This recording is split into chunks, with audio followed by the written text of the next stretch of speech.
पंडित मोटेराम शास्त्री ने अंदर जाकर अपने विशाल उदर पर हाथ फेरते हुए यह पद पंचम स्वर में गाया। अजगर करे न चाकरी, पंछी करे न काम, दास मलुका कह गए सबके दाता राम। सोना ने प्रफुल्लित होकर पूछा, कोई मीठी ताजी खबर है क्या? शास्त्री जी ने पैतरे बदल कर कहा, मार लिया आज। ऐसा ताक कर मारा कि चारों खाने चित्त। सारे घर का न्योता, सारे घर का वह बढ़ बढ़ कर हाथ मारूंगा कि देखने वाले दंग रह जाएंगे। उधर महाराज अभी से अधीर हो रहे हैं। सोना, कहीं पहले की भांति अब की भी धोखा न हो, पक्का पोढ़ा कर लिया है ना? मोटेराम ने मूछें ऐंठते हुए कहा, ऐसा असगुन मुंह से न निकालो। बड़े जब तब के बाद यह शुभ दिन आया है। जो तैयारियां करनी हो कर लो। सोना, वह तो करूँगी ही, क्या इतना भी नहीं जानती? जन्म भर घास थोड़े ही खोदती रही हूँ, मगर है घर भर का ना। मोटेराम, अब और कैसे कहूँ, पूरे घर भर का है।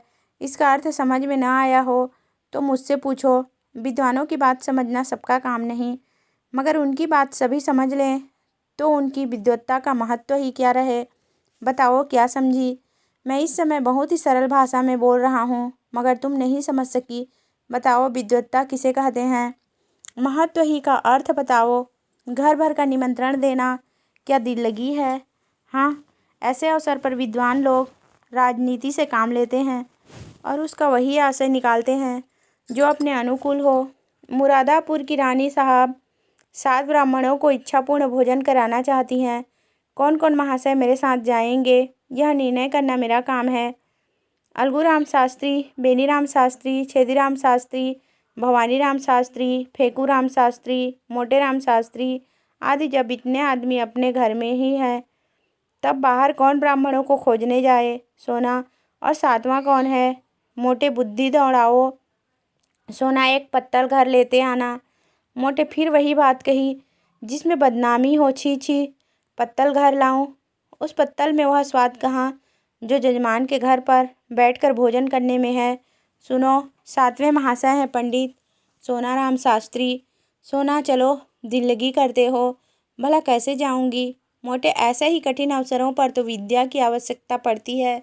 विद्वान आदमी अवसर को अपना सेवक बना लेता है, मूर्ख अपने भाग्य को रोता है। सोना देवी और सोनाराम शास्त्री में क्या अंतर है जानती हो?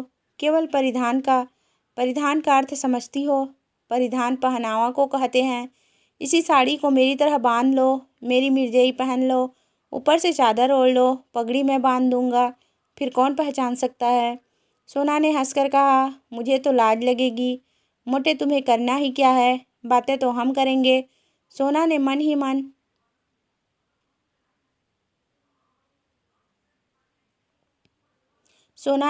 मन आने वाले पदार्थों का आनंद लेकर कहा, बड़ा मज़ा होगा। मोटे, बस अब विलम्ब न करो, तैयारी करो, चलो। सोना, कितनी फंकी बना लूं? मोटे, यह मैं नहीं जानता, बस यही आदर्श सामने रखो कि अधिक से अधिक लाभ हो। सहसा सोना देवी को एक बात याद आ गई। बोली, अच्छा, इन बिच्छुओं को क्या करूँगी? मोटेराम ने त्योरियों चढ़ा कर कहा, इन्हें उठाकर रख देना। और क्या करोगी? सोना, हाँ जी, क्यों नहीं, उतार कर रख क्यों न दूंगी। मोटे, तो क्या तुम्हारे बिछुए पहनने ही से जी रहा हूँ? जीता हूँ पौष्टिक पदार्थों के सेवन से, तुम्हारे बिछुओं के पुण्य से नहीं जीता। सोना, नहीं भाई, मैं बिछुए ना उतारूंगी। मोटेराम ने सोचकर कहा, अच्छा, पहने चलो, कोई हानि नहीं। गोवर्धनधारी यह बाधा भी हर लेंगे, बस पाँव में थोड़े से कपड़े लपेट लेना, मैं कह दूंगा। इन पंडित जी को फील पाँव हो गया, क्यों, कैसे सूझी? पंडिताइन ने पतिदेव को प्रशंसा सूचक नेत्रों से देखकर कहा, जन्म भर पढ़ा नहीं है। संध्या समय पंडित जी ने 5 पुत्रों को बुलाया और उपदेश देने लगे। पुत्रों, कोई काम करने से पहले खूब सोच समझ लेना चाहिए कि कैसा क्या होगा। मान लो रानी साहब ने तुम लोगों को पता ठिकाना पूछना आरंभ किया, तो तुम लोग क्या उत्तर दोगे? यह तो महान मूर्खता होगी कि तुम सब मेरा नाम लो। सोचो कितने कलंक और लज्जा की बात होगी कि मुझ जैसा विद्वान केवल भोजन के लिए इतना बड़ा कुचक्र रचे। इसलिए तुम सब थोड़ी देर के लिए भूल जाओ कि मेरे पुत्र हो। कोई मेरा नाम न बतलाए। संसार में नामों की कमी नहीं है, कोई अच्छा सा नाम चुनकर बता देना। पिता का नाम बदल देने से कोई गाली नहीं लगती, यह कोई अपराध नहीं। अलगू आप ही बता दीजिए। मोटे अच्छी बात है, बहुत अच्छी बात है। हाँ, इतने महत्व का काम मुझे स्वयं करना चाहिए। अच्छा सुनो, अलगू के पिता का नाम है पंडित केशव पांडे, खूब याद कर लो। बेनीराम के पिता का नाम पंडित मंगरू ओझा, खूब याद रखना। छेदीराम के पिता हैं पंडित दमड़ी तिवारी, भूलना नहीं। भवानी तुम गंगू पांडे बतलाना, खूब याद कर लो। अब रहे फेकूराम, तुम बेटा बतलाना सेतुराम पाठक। हो गए सब, हो गया सबका नामकरण। अच्छा अब मैं परीक्षा लूँगा, होशियार रहना। बोलो अलगू तुम्हारे पिता का क्या नाम है? अलगू पंडित केशव पांडे। बेनीराम तुम बताओ? दमड़ी तिवारी। छेदी यह तो मेरे पिता का नाम है। बेनी मैं तो भूल गया। भूल गए? पंडित के पुत्र होकर तुम एक नाम भी नहीं याद कर सकते, बड़े दुख की बात है। मुझे 5 नाम याद है, तुम्हें एक नाम भी याद नहीं। सुनो, तुम्हारे पिता का नाम है पंडित मंगरू ओझा। पंडित जी लड़कों की परीक्षा ले ही रहे थे कि उनके परम मित्र पंडित चिंतामणि ने द्वार पर आवाज़ दी। पंडित मोटेराम ऐसे घबराए कि सिर पैर की सुधि न रही। लड़कों को भगाना ही चाहते थे कि पंडित चिंतामणि अंदर चले आए। दोनों सज्जनों में बचपन से गाढ़ी मैत्री थी। दोनों बहुधा साथ साथ भोजन करने जाया करते थे, और यदि पंडित मोटेराम अव्वल रहते तो पंडित चिंतामणि के द्वितीय पद में कोई बाधक न हो सकता था। पर आज मोटेराम जी अपने मित्र को साथ नहीं ले जाना चाहते थे। उनको साथ ले जाना अपने घर वालों में से किसी एक को छोड़ देना था, और इतना महान आत्मत्याग करने के लिए वे तैयार न थे। चिंतामणि ने यह समारोह देखा तो प्रसन्न होकर बोले, क्यों भाई, अकेले ही अकेले मालूम होता है, आज कहीं गहरा हाथ मारा है?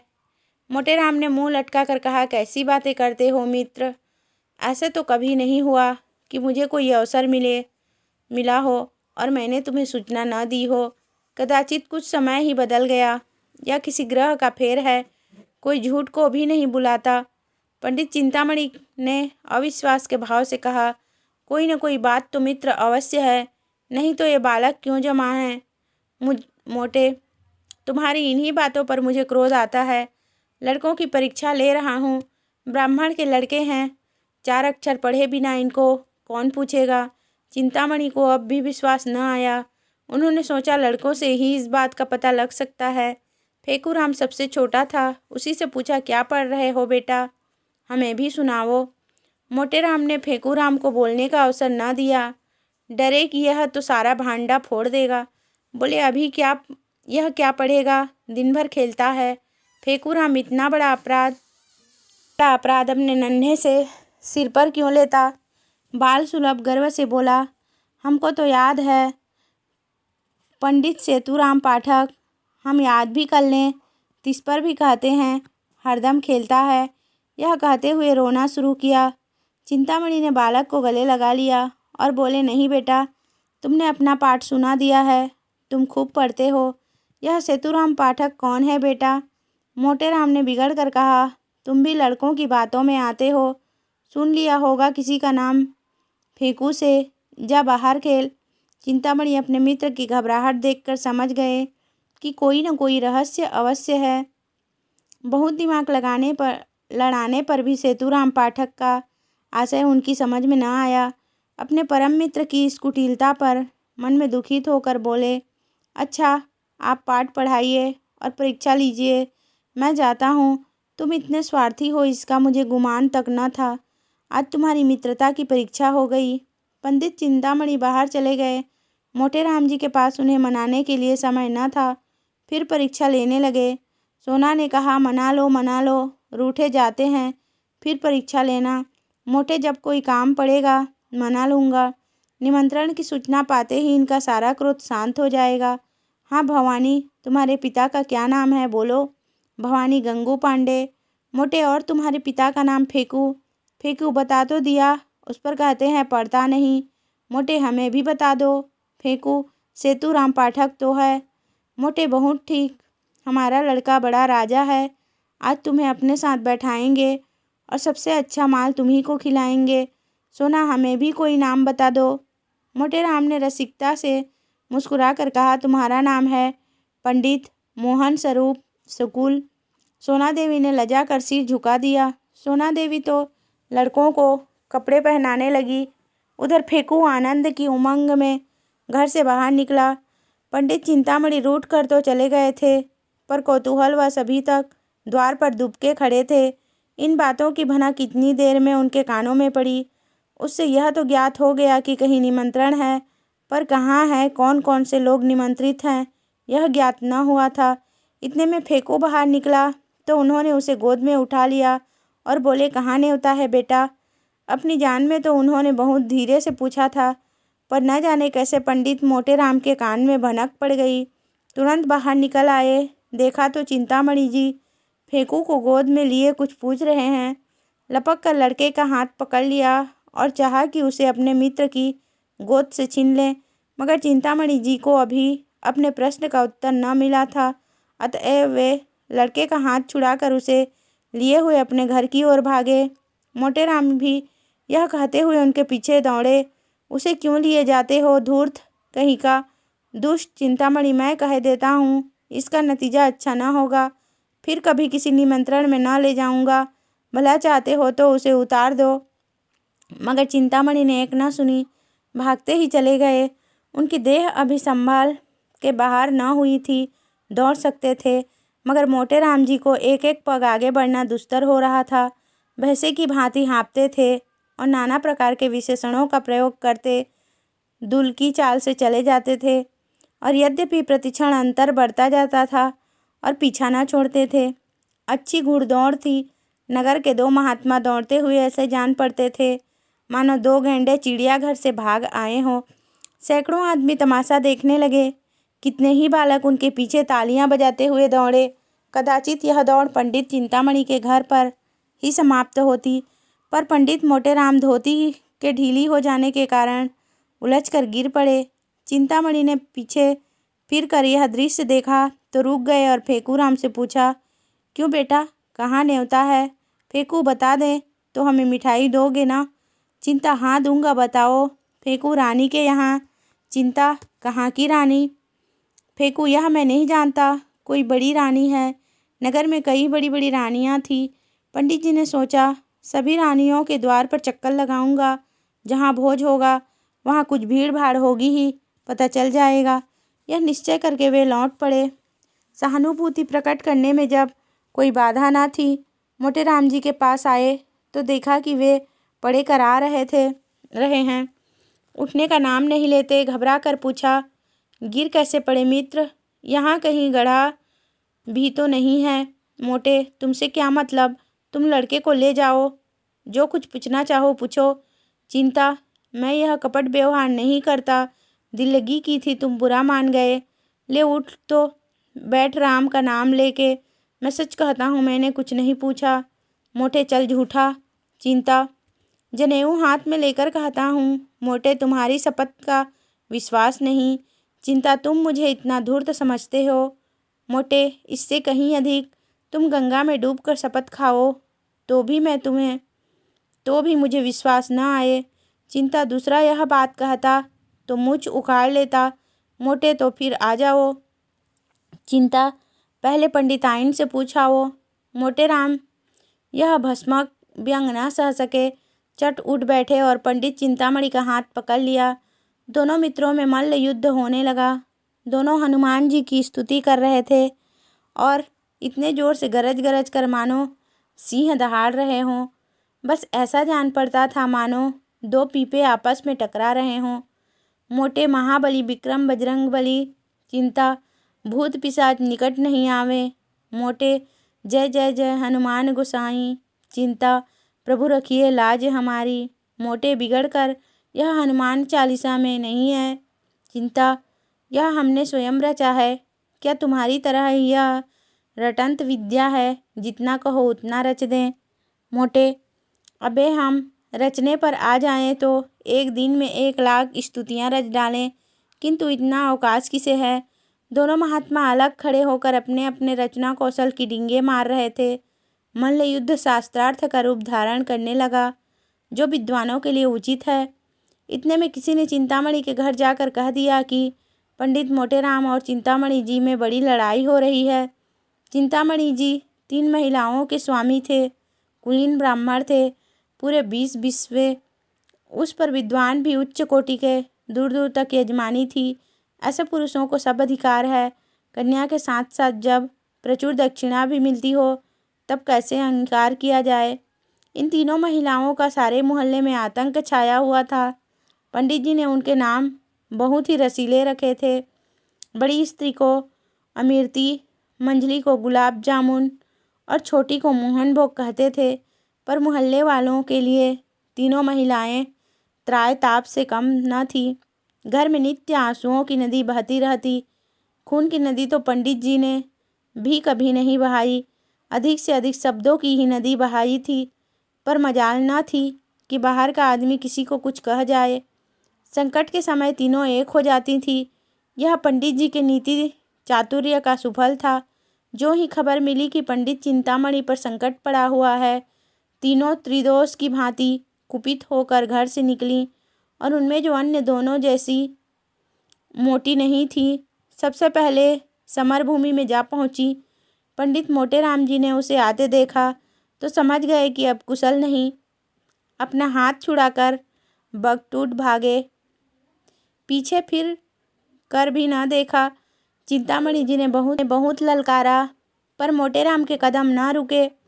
चिंता, अजी भागे क्यों, ठहरो, कुछ मजा तो चखते जाओ। मोटे, मैं हार गया भाई, हार गया। चिंता, अभी कुछ दक्षिणा तो लेते जाओ। मोटेराम ने भागते हुए कहा, दया करो भाई, दया करो। 8 बजते बजते पंडित मोटेराम ने स्नान और पूजा करके कहा, अब विलंब नहीं करना चाहिए।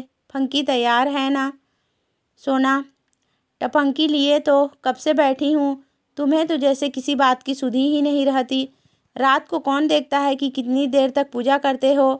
मोटे, मैं तुमसे 1 नहीं 1000 बार कह चुका हूँ कि मेरे कामों में मत बोला करो। तुम नहीं समझ सकती कि मैंने इतना विलंब क्यों किया। तुम्हें ईश्वर ने इतनी बुद्धि ही नहीं दी। जल्दी जाने से अपमान होता है। जमान समझता है लोभी है, भुक्खड़ है, इसलिए चतुर लोग विलंब किया करते हैं।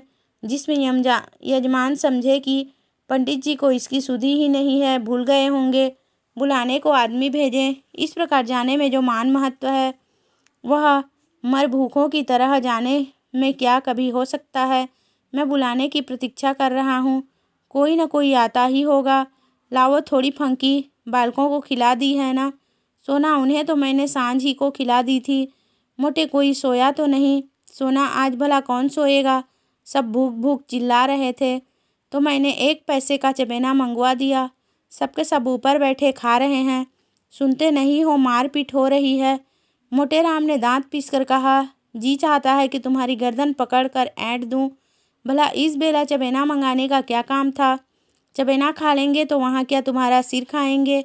छी छी, जरा भी बुद्धि नहीं। सोना ने अपराध स्वीकार करते हुए कहा, हाँ भूल तो हुई, पर सबके सब इतना कोलाहल मचाए हुए थे कि सुना नहीं जाता था। मोटे, रोते ही थे ना, रोने देती। रोने से उनका पेट ना भरता बल्कि और भूख खुल जाती। सहसा एक आदमी ने बाहर से आवाज़ दी, पंडित जी, महारानी बुला रही हैं और लोगों को लेकर जल्दी चलो। पंडित जी ने पत्नी को की ओर गर्व से देखकर कहा, देखो, इसे निमंत्रण कहते हैं, अब तैयारी करनी चाहिए। बाहर आकर पंडित जी ने उस आदमी से कहा, तुम एक क्षण और न आते तो मैं कथा सुनाने चला गया होता, मुझे बिल्कुल याद ना थी। चलो, हम बहुत शीघ्र आते हैं। 9 बजते बजते पंडित मोटेराम बाल गोपाल सहित रानी साहब के द्वार पर जा पहुँचे। रानी बड़ी विशालकाय एवं तेजस्विनी महिला थी। इस समय वो कारचौबीदार तकिया लगाए तख्त पर बैठी हुई थी। 2 आदमी हाथ बांधे पीछे खड़े थे। बिजली का पंखा चल रहा था। पंडित जी को देखते ही रानी ने तख्त से उठकर चरण स्पर्श किया और इस बालक मंडल को देखकर मुस्कुराती हुई बोली, इन बच्चों को आप कहाँ से पकड़ लाए? मोटे, करता क्या, सारा नगर छान मारा, किसी पंडित ने आना स्वीकार ना किया। कोई किसी के यहाँ निमंत्रित है, कोई किसी के। तब तो मैं बहुत चकराया। अंत में मैंने उससे कहा, अच्छा, आप नहीं चलते तो हरी इच्छा, लेकिन ऐसा कीजिए कि मुझे लज्जित ना होना पड़े। तब जबरदस्ती प्रत्येक के घर से जो बालक मिला उसे पकड़ लाना पड़ा। क्यों फेकूराम, तुम्हारे पिताजी का क्या नाम है? फेकूराम ने गर्व से कहा, पंडित सेतुराम पाठक। रानी, बालक तो बड़ा होनहार है। और बालकों को भी उत्कंठा हो रही थी कि हमारी भी परीक्षा ली जाए। लेकिन जब पंडित जी ने उनसे कोई प्रश्न न किया और उधर रानी ने फेकूराम की प्रशंसा कर दी, तब तो वे अधीर हो उठे। भवानी बोला, मेरे पिता का नाम है पंडित गंगू पांडे। छेदी बोला, मेरे पिता का नाम है दमड़ी तिवारी। बेनीराम ने कहा, मेरे पिता का नाम है पंडित मंगरू ओझा। अलगूराम समझदार था, चुपचाप खड़ा रहा। रानी ने उससे पूछा, तुम्हारे पिता का क्या नाम है जी? अलगूराम को इस वक्त पिता का निर्दिष्ट नाम याद न आया, न यही सूझा कि कोई और नाम ले ले। हतबुद्धि सा खड़ा रहा। पंडित मोटेराम ने जब उसकी ओर दांत पीस कर देखा, तब रहा सहा आवाज़ भी गायब हो गया। फेकूराम ने कहा, हम बता दें, भैया भूल गए। रानी ने आश्चर्य से पूछा, क्या अपने पिता का नाम भूल गया? यह तो विचित्र बात देखी। मोटेराम ने अलगू के पास जाकर कहा, क से है? अलगूराम बोल उठा, केशव पांडे। रानी तो अब तक क्यों चुप था। मोटे कुछ ऊंचा सुनता है सरकार। रानी, मैंने सामान तो बहुत सा मंगवाया है, सब खराब होगा, लड़के क्या खाएंगे। मोटे, सरकार इन्हें बालक न समझें, इनमें जो सबसे छोटा है यह 2 पत्तल खाकर उठेगा। जब सामने पत्तलें पड़ गई और भंडारी चांदी की थालों में से एक उत्तम पदार्थ ला कर परसने लगा, तब पंडित मोटेराम जी की आंखें खुल गई। उन्हें आए दिन निमंत्रण मिलते रहते थे, पर ऐसे अनुपम पदार्थ कभी सामने न आए थे। घी की ऐसी सौंधी सुगंध उन्हें कभी न मिली थी। प्रत्येक वस्तु से केवड़े और गुलाब की लपटें उड़ रही थी। घी टपक रहा था। पंडित जी ने सोचा, ऐसे पदार्थों से कभी पेट भर सकता है? मनो खा जाऊं। फिर भी और खाने को जी चाहे। देवतागण इनसे उत्तम और कौन से पदार्थ खाते होंगे? इनसे उत्तम पदार्थों की तो कल्पना भी नहीं हो सकती। पंडित जी को इस वक्त अपने परम मित्र पंडित चिंतामणि की याद आई। अगर वे होते तो रंग जम जाता, उनके बिना रंग फीका रहेगा। यहाँ दूसरा कौन है जिससे लाग डांग करूं? लड़के 2-2 पत्तलों में बोल जाएंगे। सोना कुछ साथ देगी, मगर कब तक? चिंतामणि के बिना रंग न गठेगा। वे मुझे ललकारेंगे, मैं उन्हें ललकारूंगा। उस उमंग में पत्तलों की कौन गिनती? हमारी देखा देखी लड़के भी डर जाएंगे। ओह, बड़ी भूल हो गई। यह ख्याल मुझे पहले न आया। रानी साहब से कहूँ, बुरा तो न मानेगी। ओह, जो कुछ हो, एक बार जोर तो लगाना ही चाहिए। तुरंत खड़े होकर रानी साहब से बोले, सरकार आज्ञा हो तो कुछ कहूँ। रानी, कहिए कहिए महाराज, क्या किसी वस्तु की कमी है? मोटे, नहीं सरकार, किसी बात की नहीं। ऐसे उत्तम पदार्थ तो मैंने कभी देखे भी न थे। सारे नगर में आपकी कीर्ति फैल जाएगी। मेरे एक परम मित्र पंडित चिंतामणि जी हैं, आज्ञा हो तो उन्हें भी बुला लूं।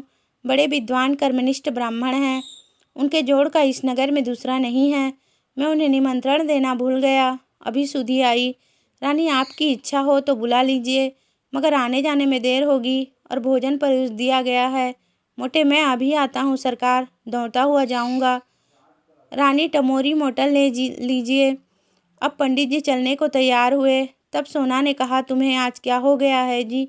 उसे क्यों बुला रहे हो? साथ देने वाला भी तो चाहिए। सोना, मैं क्या तुमसे दब जाती? पंडित जी ने मुस्कुराकर कहा, तुम जानती नहीं, घर की बात और है, दंगल की बात और है। पुराना खिलाड़ी मैदान में जाकर जितना नाम करेगा, उतना नया पट्टा नहीं कर सकता। वहाँ बल का काम नहीं, साहस का काम है। बस यहाँ भी वही हाल समझो। झंडे गाड़ दूंगा, समझ लेना। सोना, कहीं लड़के सो जाएं तो? मोटे, और भूख खुल जाएगी, जगह तो मैं लूँगा। सोना, देख लेना, आज वह तुम्हें पछाड़ देगा। उसके पेट में तो शनिचर है। मोटे, बुद्धि की सर्वत्र प्रधानता रहती है। यह ना समझो कि भोजन करने की कोई विद्या ही नहीं, इसका भी एक शास्त्र है, जिसे मथुरा के शनिचरानंद महाराज ने रचा है। चतुर आदमी थोड़ी सी जगह में गृहस्थी का सब सामान रख देता है। अनाड़ी बहुत सी जगह में भी यही सोचता है कि कौन वस्तु कहाँ रखूं। गंवार आदमी पहले से ही हबक हबक कर खाने लगता है और चट एक लोटा पानी पीकर हफर जाता है। चतुर आदमी बड़ी सावधानी से खाता है, उसको कौर नीचे उतारने के लिए पानी की आवश्यकता नहीं पड़ती। देर तक भोजन करते रहने से वह सुपाच्य भी हो जाता है। चिंतामणि मेरे सामने क्या ठहरेगा?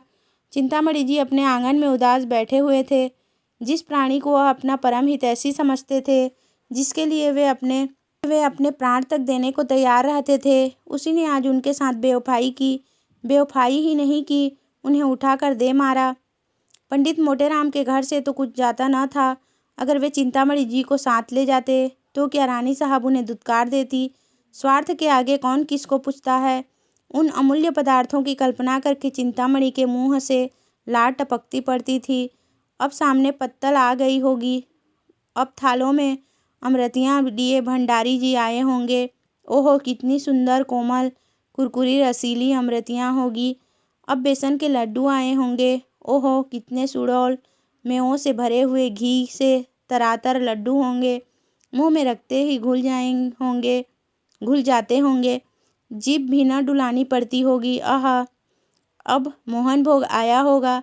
हाय रे दुर्भाग्य, मैं यहाँ पड़ा सड़ रहा हूँ और वहाँ यह बहार बड़े निर्दयी हो। मोटेराम, तुमसे इस निष्ठुरता की आशा न थी। अमरती देवी बोली, तुम इतना दिल छोटा क्यों करते हो? पितृपक्ष तो आ ही रहा है, ऐसे ऐसे न जाने कितने आएंगे।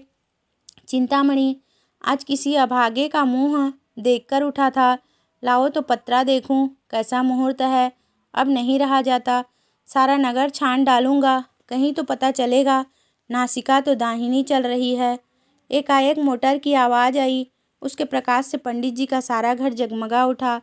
वे खिड़की से झांकने लगे तो मोटेराम को मोटर से उतरते देखा। एक लंबी सांस लेकर चारपाई पर गिर पड़े।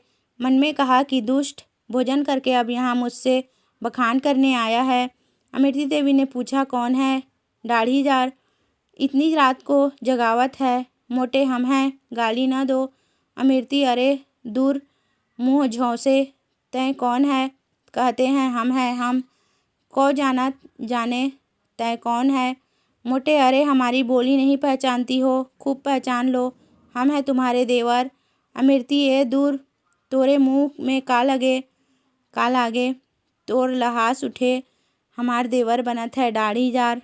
मोटे, अरे हम हैं मोटेराम शास्त्री, क्या इतना भी नहीं पहचानती? चिंतामणि घर में है। अमृति ने किवाड़ खोल दिया और तिरस्कार भाव से बोली, अरे तुम थे तो नाम क्यों नहीं बताते थे? जब इतनी गालियाँ खा ली तो बोल निकला।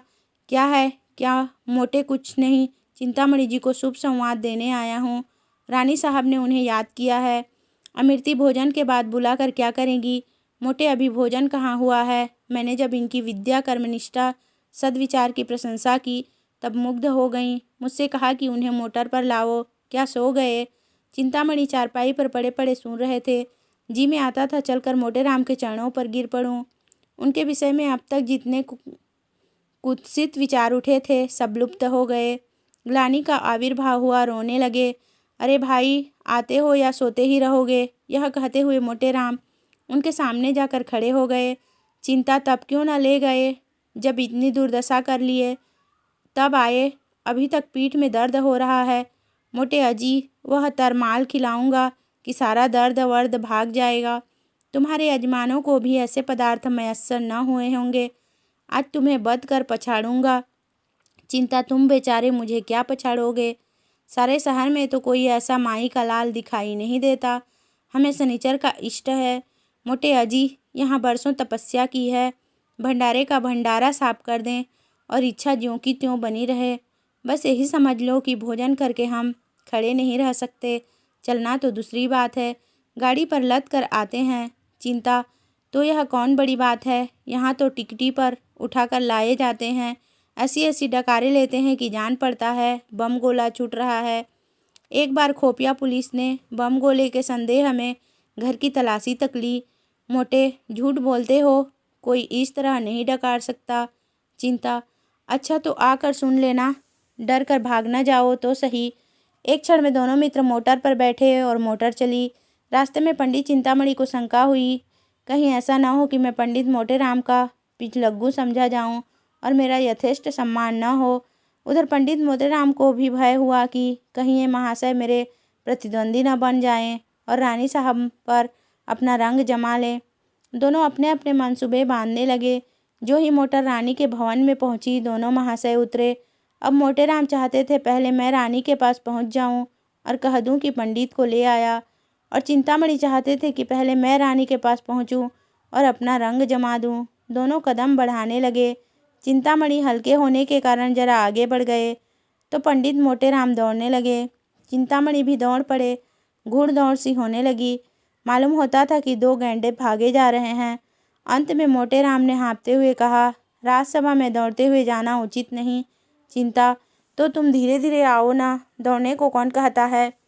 मोटे, जरा रुक जाओ, मेरे पैर में कांटा पड़ गया है। चिंता, तो निकाल लो, तब तक मैं चलता हूँ। मोटे, मैं न कहता तो रानी तुम्हें पूछती भी न। मोटेराम ने बहुत बहाने किए पर चिंतामणि ने एक न सुना। भवन में पहुँचे। रानी साहब बैठी कुछ लिख रही थी और रह रह कर द्वार की ओर ताक लेती थी कि सहसा पंडित चिंतामणि उनके सामने आ खड़े हुए और यूँ स्तुति करने लगे, हे यशोदे, तू बाल केशव मुरारनामा। रानी, क्या मतलब? आपका मतलब कहो। चिंता, सरकार को आशीर्वाद देता हूँ। सरकार ने इस दास चिंतामणि को निमंत्रित करके कितना अनुग्रहित किया है, उसका बखान शेषनाग अपनी सहस्त्र जिह्वा द्वारा भी नहीं कर सकते। रानी, तुम्हारा ही नाम चिंतामणि है। वे कहाँ रह गए? पंडित मोटेराम शास्त्री। चिंता, पीछे आ रहे हैं सरकार। मेरे बराबर आ सकता है भला? मेरा तो शिष्य है। रानी, अच्छा, तो आपके शिष्य हैं। चिंता, मैं अपने मुंह से अपनी बड़ाई नहीं करना चाहता सरकार। विद्वानों को नम्र होना चाहिए, पर जो यथार्थ है वह तो संसार जानता है सरकार। मैं किसी से वाद विवाद नहीं करता, यह मेरा अनुशीलन अभिष्ट नहीं। मेरे शिष्य ही भी बहुधा मेरे गुरु बन जाते हैं, पर मैं किसी से कुछ नहीं कहता। जो सत्य है वह सभी जानते हैं। इतने में मोटेराम पंडित भी गिरते पड़ते हाँफते हुए आ पहुँचे और यह देखकर कि चिंतामणि भद्रता और सभ्यता की मूर्ति बने खड़े हैं, वे देवोपम शांति के साथ खड़े हो गए। रानी, पंडित चिंतामणि बड़े साधु प्रकृति एवं विद्वान हैं। आप उनके शिष्य हैं, फिर भी वे आपको अपना शिष्य नहीं कहते हैं। मोटे, सरकार, मैं इनका दासानुदास हूँ। चिंता, जगतारिणी, मैं इनका चरण रज हूँ। मोटे, रिपुदल संहारिणी, मैं इनके द्वार का कुकर हूँ।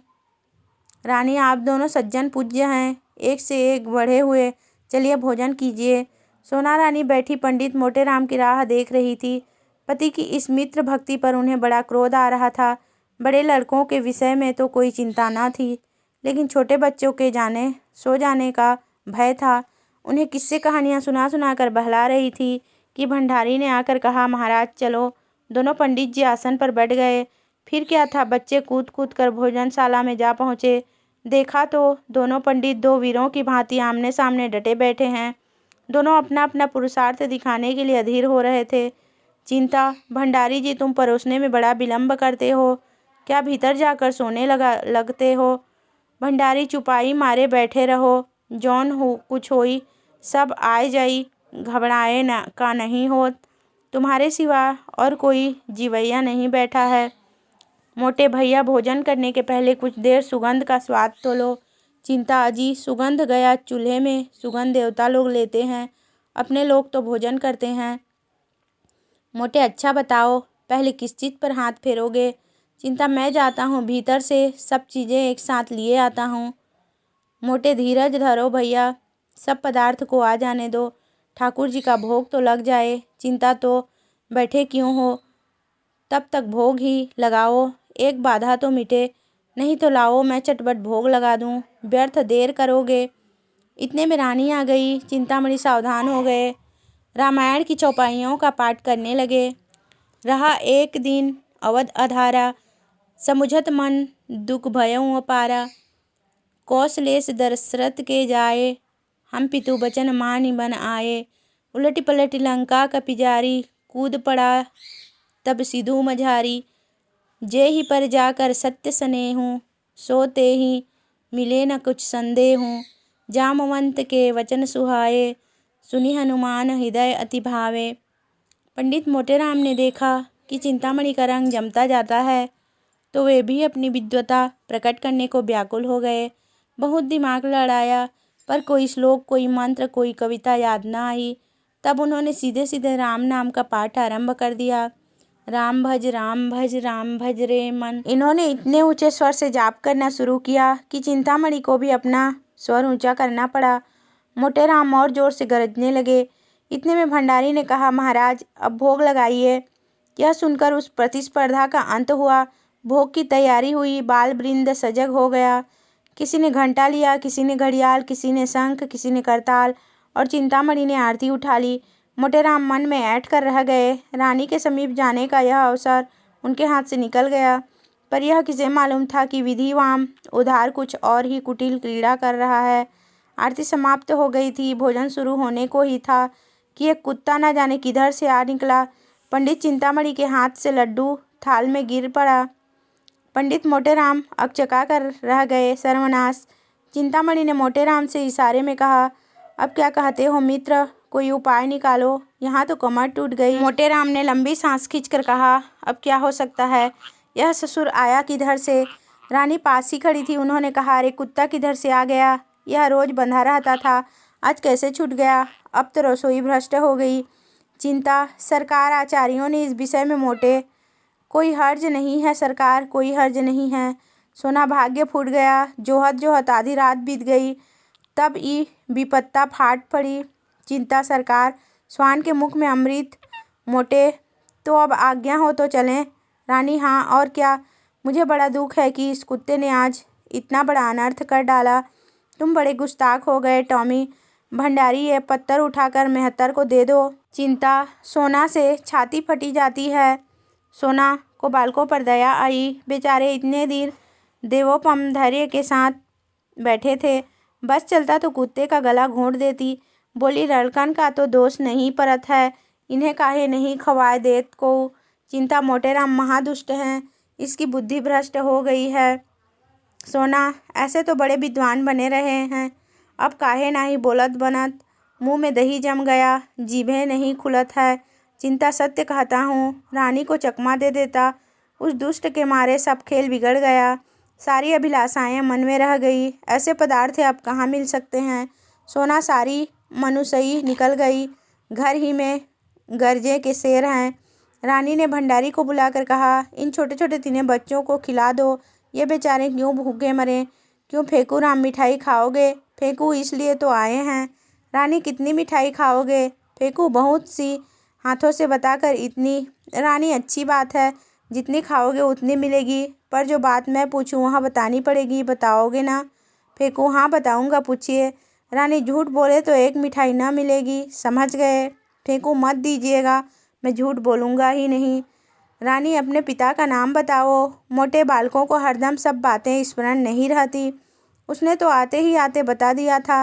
रानी, मैं फिर पूछती हूँ, इसमें आपकी क्या हानि है। चिंता! नाम पूछने में कोई हर्ज नहीं।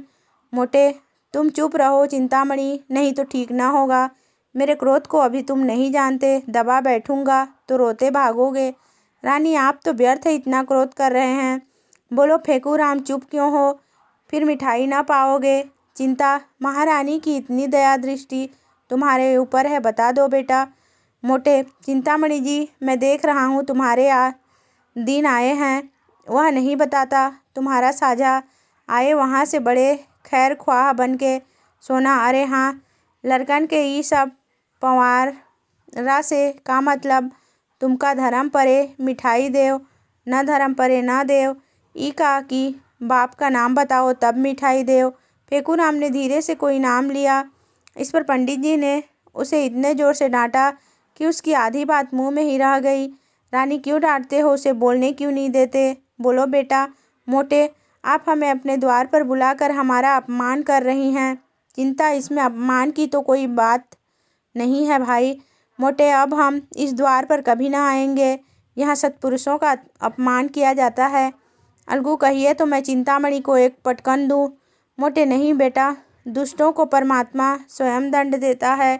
चलो यहाँ से चलें, अब भूल कर यहाँ न आएंगे। खिलाना न पिलाना, द्वार पर बुलाकर ब्राह्मणों का अपमान करना, तभी तो देश में आग लगी हुई है।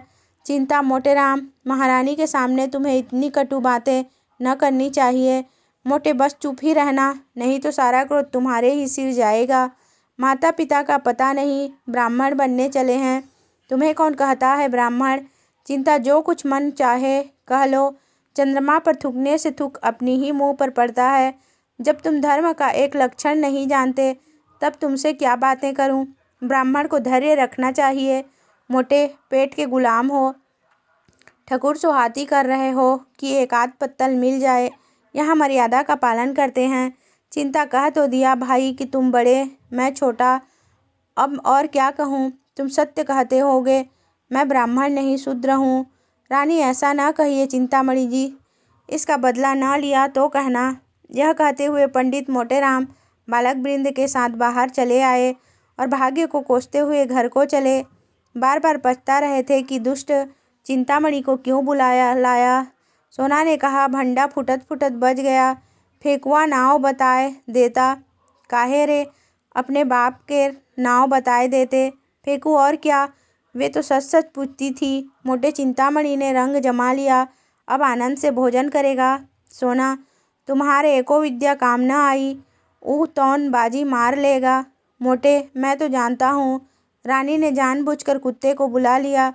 सोना, मैं तो ओकरा मुँह देखत ताड़ गई कि हमका पहचान गई। इधर तो ये लोग पछताते चले जाते थे, उधर चिंतामणि की पांचों उंगली घी में थी। आसन मारे भोजन कर रहे थे। रानी अपने हाथों से मिठाइयाँ परोस रही थी। वार्तालाप भी होता जाता था।